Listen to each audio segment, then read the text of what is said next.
Right now, I'm driving north on the California Grapevine en route to a secret location. After long hours staring at the pavement scrolling past me, I succumb to white line fever, and hallucinatory images take over my vision. Nostalgia is a powerful thing. It can be used to romanticize days gone by in a way that excludes important historical context, giving one the false sense that things were better back whenever. But it is also a great tool to help in unlocking one's own memories. Thinking back on particular games you played can serve as guideposts for unlocking the places and people that existed in your life at those times. Today, we're traveling on a highway into my skull to dance with phantoms from my past. Welcome to California Extreme. It's the most glorious maze you could ever hope to wander into and get lost forever. I'll be your tour guide, so sit back, relax. Do not keep your arms inside the tour vehicle as every game has been set to free play, so reach out and enjoy. So here we go. Everyone is real excited. It's like the Olympics over here in motion gaming. You got players of all skill level just letting loose. Look at this guy here, he's pretty good. I never got into athletic games like these, but I've got a lot of respect for the coordination. Turning a couple corners, we stumble upon this large crowd, a real quiet and intense atmosphere. What's it all about? A tournament involving a couple cabinets with the arcade icon Street Fighter II. Back in the day, this would be a common scenario to find. These guys are real pros, and it's an absolute pleasure to witness the skills.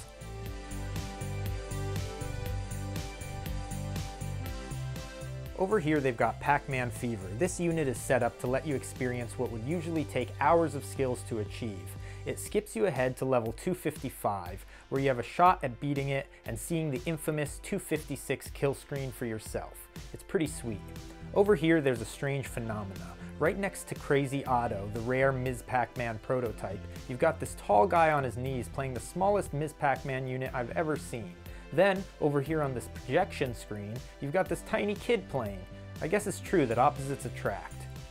Look at this, Lupin the Third typing. They're really good. Can you imagine me playing this? I'd be hunched over banging away at the keys with 2 pointers. Not these two. Respect. Now I head over to the classic arcade games. This is the main reason I came, to revisit childhood memories, some of my greatest memories.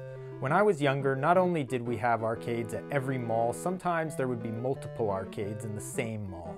We had Pizza Huts, and back then they built them shaped like a hat, and they were stuffed with cool games. My point is, games were not constrained to your home and online multiplayer. They had a presence in the real world, and you never knew what adventure you would stumble upon in the course of your day. I used to play Space Harrier at a Mexican buffet. Check it out, games like this. Sega's Cyber eSWAT. It's like Lethal Weapon meets RoboCop. He gets a cool mech suit later. This guy's a real shoot first and ask questions later maniac cop type. But just take a look at his beat. You got guys popping out of windows with firearms. I mean, what do you expect him to do? Also, when I was growing up, when you went to a store, they often had those airlocks at the front. You know, a set of automatic double doors, a small room, then another set of doors leading into the store. Well, in these foyers, they would have a couple games like a mini arcade. Contra, Final Fight, these were staples you would see everywhere. What about this game, Rastan? I used to love playing it in this supermarket airlock. A fantasy action game that had me feeling like I was Conan the Barbarian, as I'm sure was intended. At this time, I was obsessed with my NES cartridge of Rygar, and whenever I got to play this, it was like a fancier version. And that's one of the things going to the arcade was about. The technology was simply not available on your game consoles or computers at home, so playing games out in the world on arcade cabinets was like glimpsing into the future of game technology. That's why it cost so much, right? Eating all our quarters. One of my favorite arcades I used to go to was called Jets. It was at my nearby mall, right near the food court. It was always a little intimidating to visit. There'd be teens outside smoking cigarettes. Inside they kept it real dark. They had model airplanes hanging from the ceiling to go with the theme, and the noise blasting from all the games was so loud that it would vibrate you like being in a rock concert. It was there that I loved playing this, T-Mech. At Jets, it was a sit-down cockpit 2-player unit with the flight sticks on either side of you, but this stand-up unit is pretty cool. I'm just happy to have the chance to play it again. You're a sort of hovercraft tank and you have different arenas you do battle in. The joysticks control the left and right tank treads independently. You battle in these sort of wasteland-like levels. It supported competitive multiplayer from other machines that were linked to it. Atari used to make some great games. Now, a few minutes later, look what I discovered. T-Mech's predecessor, called Battlezone. This small cabaret cabinet features a very similar game and controls, but with vector graphics. I never knew this game existed, and this is a thrilling discovery. I love these vector graphics. They have a special place in my heart. Look at this, Atari's Empire Strikes Back, part of a trilogy of very popular games featuring vector graphics. This technology is from the golden era of games, before my time, but look how the 3D effect from the vector graphics still charms today. Here's a vector graphic game I am familiar with, Tempest. This frantic shooter is another legend of the arcade with its bold color vector lines. I was introduced to it through its sequel, Tempest 2000, which was one of my favorite games on my ill-fated Atari Jaguar. Now let's head over and visit the co-star of the show, Pinball Row. Dozens upon dozens of games in top condition dating back to the 1940s are available to play. I was introduced to pinball as a teenager at an oasis called the Cafe, a place I would frequent to see live performances. It was a house converted into a coffee shop in the front room. If you wove your way through a catacomb of rooms with coffee tables, you would arrive in the outside back patio area. Then, beyond that and tucked away in the back of the yard was a sort of guest house. This had been converted into a small billiards room, which was exclusively occupied by teens, all hanging out, smoking cigs, and shooting pool. They also had a billiards-themed pinball game called Cue Ball Wizard.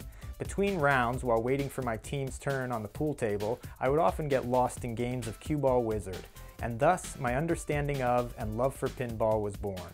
Here on the show floor, you have the opportunity to play tables from every decade and witness the evolution from wide open playing fields, multiple flippers, layered jumbles of flashing lights, ramps, and all manner of mechanical delight.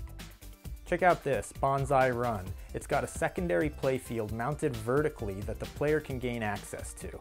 What an adventure. And check out this hero. These people are patrolling the floor, springing into action to restore any function that starts to fail, keeping the machines purring like kittens. Imagine a brain surgeon having to operate in a crowded convention center, and you get an idea of the pressure these guys face. Nice work, man. Another place I used to play a lot of pinball was at my first job at a movie theater, which had a small arcade in the lobby. On my short breaks, I would play Metal Slug or Samurai Showdown 2, but during my longer lunch breaks, I would get lost in a little Lord of the Rings pinball. Here, I find the identical table I spent so many hours enjoying, but there's a big difference. This one is a custom job that has unique lighting effects and colors. The equivalent of a standard factory Cadillac compared with one that has underglow and three-wheel motion.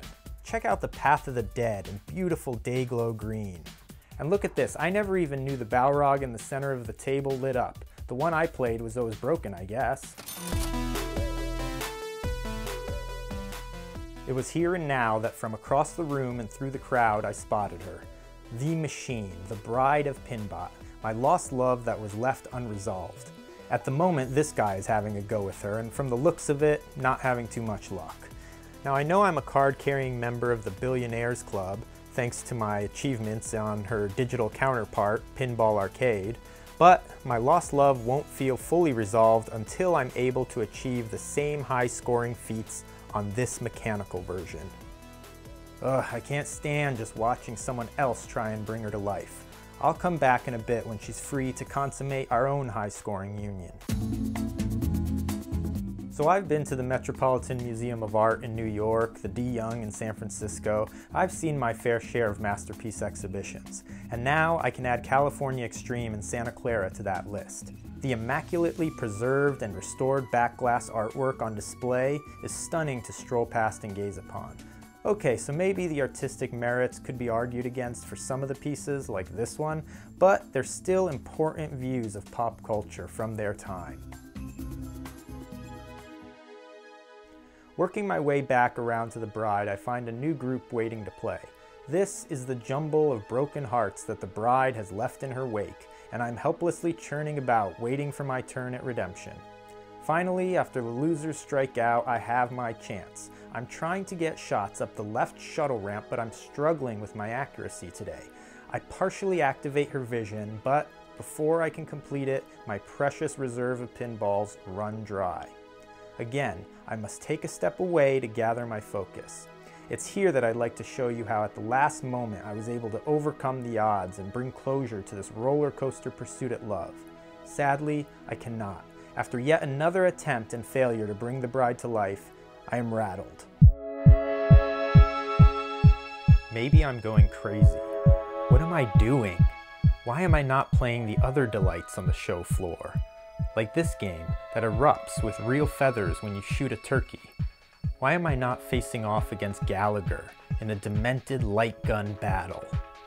Why can't I stop thinking of her and the perfection she is in my mind, yet every time I try to achieve it, I'm kicked to the ground, back to square one? Why can't I figure out the right concoction, mix the proper potion to transform her into a human form, transcending her consciousness from that mechanical prison? And then she'd be free, and we'd be together, and what the heck's going on here? Oh man, this guy must own the machine. He's just popping it open there. He's just rooting around in the storage compartment. It's just a pinball machine, Don. Jeez. I was kind of freaking out there for a minute.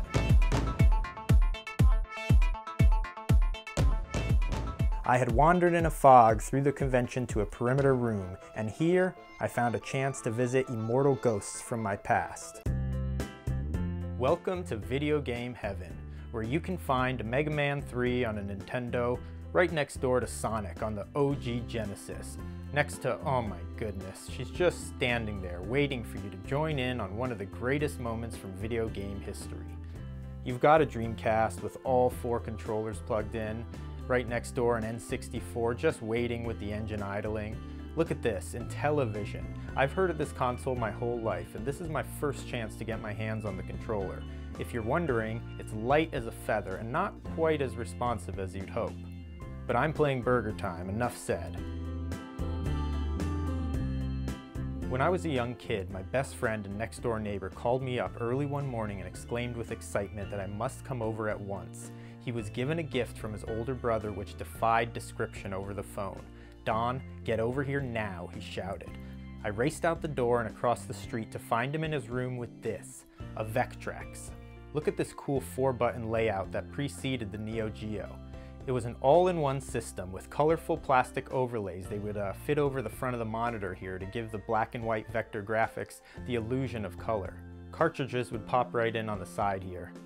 It did not have this, however, the Vectrex 3D viewer. Even a simple game like Mindstorm becomes a spectacle when you add a third dimension to it, and the boundaries you thought were real by the border of the screen make way for infinite possibility. Getting back in touch with some of my earliest gaming impressions has reinvigorated my weary soul. And it was with this spirit of hope and resurrection that I returned to the show floor. With an open mind, with open eyes, and with an open heart, I received the unexpected. From out of the bells and clatter, emerging from darkness, I found her. Zenon. I had never seen her before and I took an immediate interest. Her voice called out and my heart fluttered, imagining what unknown bonus would be unlocked by exploring her table goals. I am transfixed. Is this a mere distraction, a lustful diversion to take my mind away from my runaway bride? Only time and a crapload of quarters will tell.